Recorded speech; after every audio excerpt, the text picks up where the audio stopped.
Assalamualaikum warahmatullahi wabarakatuh. Perkenalkan, nama saya Serna Junaidi dengan NIM 2230403100. Baik, pemakalah hari ini membahas PBB atau pajak bumi dan bangunan. Yang pertama, objek pajak. Menurut UU KUP, istilah yang benar adalah objek, bukan objek. Istilah tersebut dapat ditemukan dalam penjelasan pasal 2 ayat 1 Undang-Undang KUP, yaitu semua WP yang telah memenuhi persyaratan objektif dan subjektif sesuai dengan ketentuan peraturan perundang-undangan perpajakan berdasarkan sistem self-assessment. Akan tetapi, Undang-Undang Nomor 12 Tahun 1985 tentang PBB menggunakan istilah objek bukan objek. Istilah objek muncul dalam Undang-Undang Nomor 12 Tahun 1994 tentang perubahan UU PBB.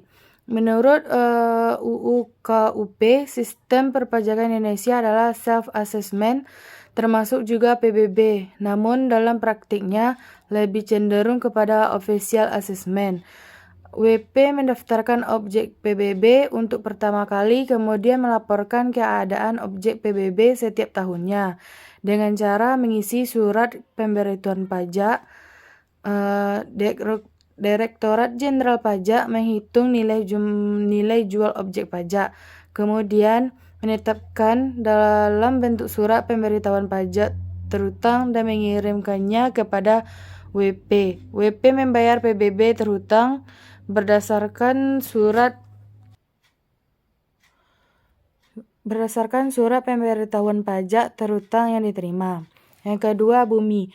Objek PBB adalah bumi. Bumi adalah permukaan bumi. Bumi adalah permukaan bumi dan tubuh bumi yang ada di bawahnya.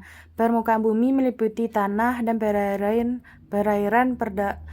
perdalaman serta laut wilayah Indonesia. Pasal 1 Undang-Undang PBB.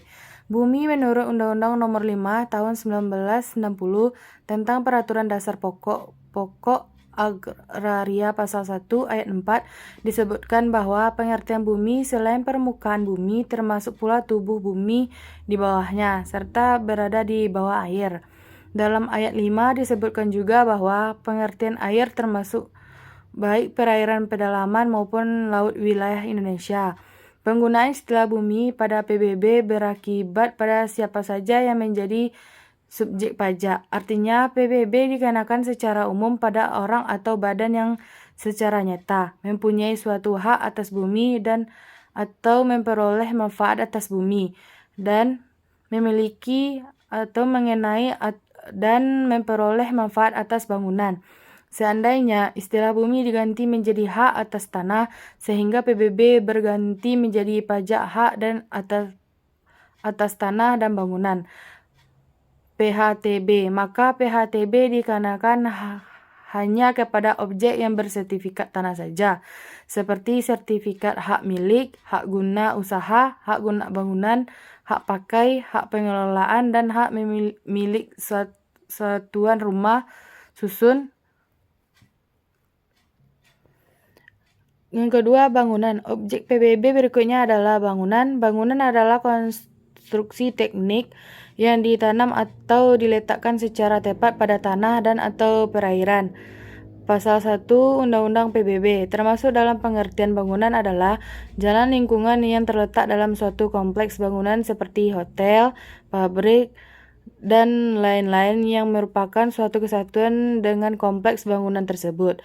Jalan tol, kolam renang, pagar mewah, tempat olahraga, galangan kapal, dermaga, taman mewah, tempat penampungan atau kilang minyak, air dan gas, pipa minyak, fasilitas lain yang memberikan manfaat.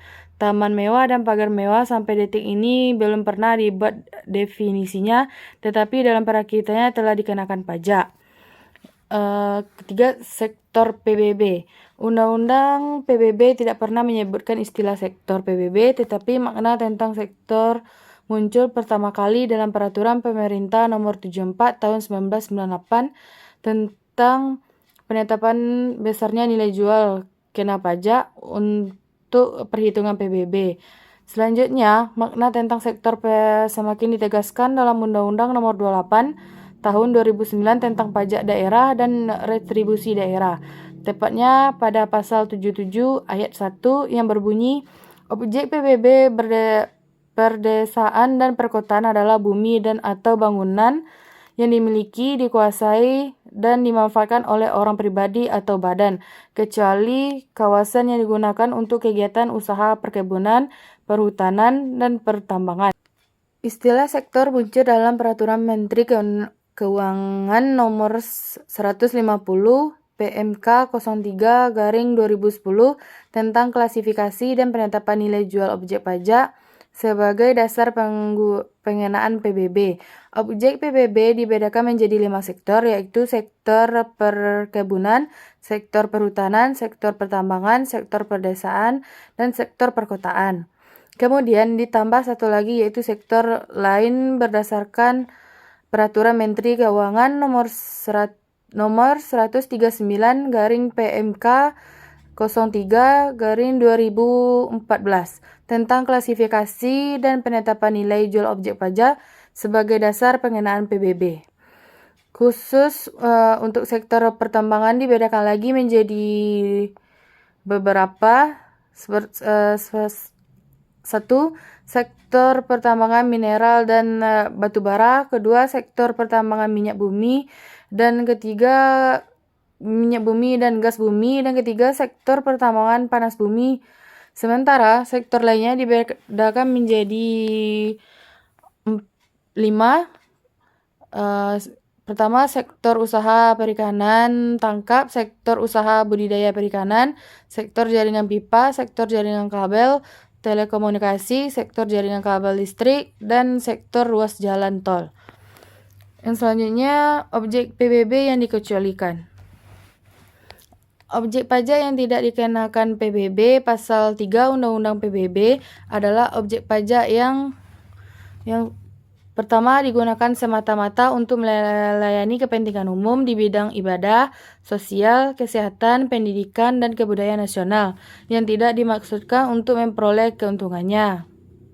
Yang dimaksud dengan tidak untuk memperoleh keuntungan adalah bahwa objek pajak itu diusahakan untuk melayani kepentingan umum dan nyata-nyata tidak ditunjukkan untuk mencari keuntungan.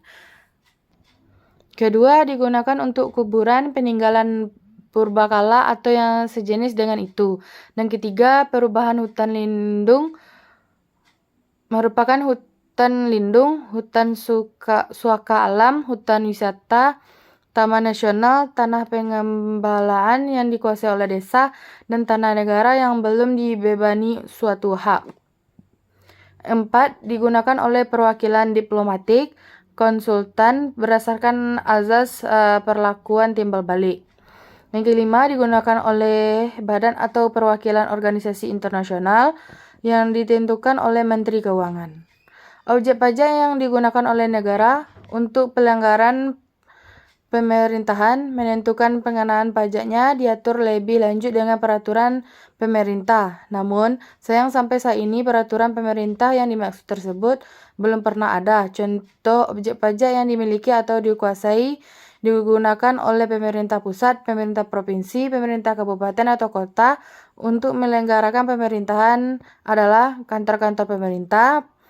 PBB adalah pajak negara yang sebagian besar pemerintahnya merupakan pendapatan daerah yang antara lain dipergunakan untuk penyediaan fasilitas yang juga dinikmati oleh pemerintah pusat, pemerintah provinsi, dan pemerintah kabupaten atau kota. Subjek pajak.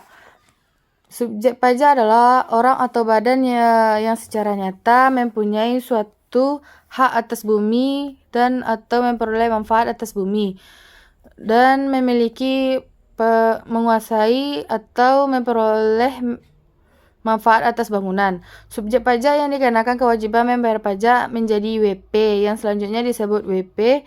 Dalam hal suatu objek pajak belum jelas diketahui WP-nya, maka Direktur Jenderal Pajak, selanjutnya disebut Dirjen Pajak, dapat menetapkan subjek pajak sebagai WP.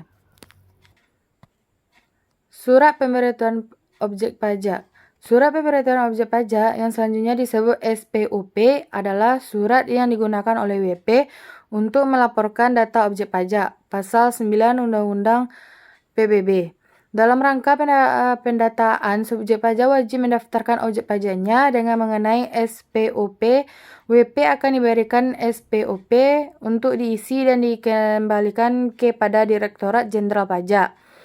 Selanjutnya disebut DJP. WP yang pernah dikenakan PBB tidak wajib mendaftar objek pajaknya kecuali kalau ia menerima SPOP, maka dia wajib mengisi dan mengembalikan kepada DJP.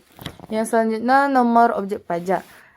Dirjen Pajak 2015 mengatur bahwa nomor objek pajak selanjutnya disebut NOP adalah identitas objek pajak PBB.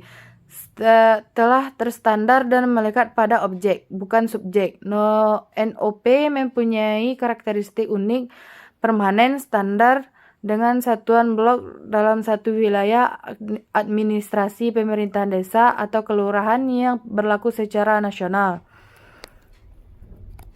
NOP memiliki kegunaan yang pertama memudahkan mengetahui lokasi atau letak objek pajak, yang kedua menemukan pemantauan penyajian atau pengembalian SPOP sehingga dapat diketahui objek pajak yang sudah atau belum terdaftar, dan ketiga sebagai alat untuk mengintegrasikan data atributik dan data grafik, yang keempat mengurangi adanya ketetapan ganda, dan kelima memudahkan penyampaian SPPT sehingga dapat diterima tepat waktu. Yang selanjutnya nilai jual objek pajak. Nilai jual objek pajak yang selanjutnya disebut NJOP adalah dasar pengenaan pajak. NJOP adalah harga rata-rata yang diperoleh dari transaksi jual beli yang terjadi secara wajar, dan bila mana tidak terdapat transaksi jual beli, NJOP ditentukan melalui perbandingan harga dengan objek lain yang sejenis atau nilai pemerolehan baru atau NJOP pengganti. Pasal 1 angka 3 Undang-Undang PBB. Selanjutnya tabel klasifikasi NJOP. Klasifikasi adalah pengelompokan nilai jual rata-rata atas permukaan bumi berupa tanah dan atau bangunan yang digunakan sebagai pedoman untuk memudahkan penghitungan PBB yang terhutang. Dalam menentukan klasifikasi bumi tanah diperhatikan faktor-faktor letak, peruntukan, pemanfaatan, kondisi lingkungan, dan lain-lain. Dalam menentukan klasifikasi bangunan, diperhatikan faktor-faktor bahan yang digunakan, rekayasa, letak, kondisi lingkungan, dan lain-lain. Dalam hal ada objek pajak yang dinilai jual per meter kubiknya lebih besar dari ketentuan NJOP, maka NJOP yang terjadi di lapangan tersebut digunakan sebagai dasar pengenaan PBB. Selanjutnya, nilai jual objek pajak tidak kena pajak. Dalam rangka penyesuaian besarnya nilai jual objek pajak tidak kena pajak, selanjutnya disebut NJOP TKP. Sebagaimana dimaksud dalam pasal 3 ayat 3 dan ayat 4 Undang-Undang PBB, dipandang perlu untuk menetapkan penyajian besarnya NJOP PTKP dengan keputusan Menteri Keuangan. Menteri Keuangan 2014 telah menetapkan bahwa kepada setiap WP diberikan NJOP TKP sebesar 12 juta untuk setiap WP yang dikurangkan pada NJOP tertinggi. Dan selanjutnya nilai jual kena pajak dan tarif. Yang selanjutnya disebut NJKP atau Assessment Value adalah nilai jual yang dipergunakan sebagai dasar perhitungan pajak, yaitu suatu persentase tertentu dari nilai jual sebenarnya. Pasal 6 ayat 3 Undang-Undang PBB. Pemerintah 2002 menetapkan bahwa besarnya NJKP untuk perhitungan PBB adalah sebesar 40% dari NJOP untuk pajak perkebunan, kehutanan, dan pertambangan.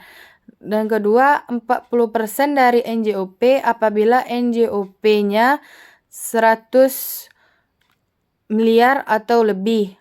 Dan ketiga, 20% dari NJOP apabila NJOP-nya kurang dari 100 miliar. Untuk lebih jelas perhatikan Dan yang terakhir, tahun pajak saat terhutang dan tempat terhutang. Tahun pajak yang dimaksud dalam penggunaan PBB adalah tahun takwim atau tahun kalender Masehi, yaitu masa dari tanggal 1 Januari sampai dengan 31 Desember. Saat yang menentukan besarnya pajak terhutang, yang tercantum pada SPPT adalah keadaan objek pajak pada 1 Januari tahun yang bersangkutan. Oleh karena itu, apabila ada perubahan terhadap objek pajak dalam jangka waktu dalam tahun tersebut akan dikenakan PBB pada tahun berikutnya. Baik, hanya itu materi yang dapat saya sampaikan. Sekian, terima kasih. Assalamualaikum warahmatullahi wabarakatuh.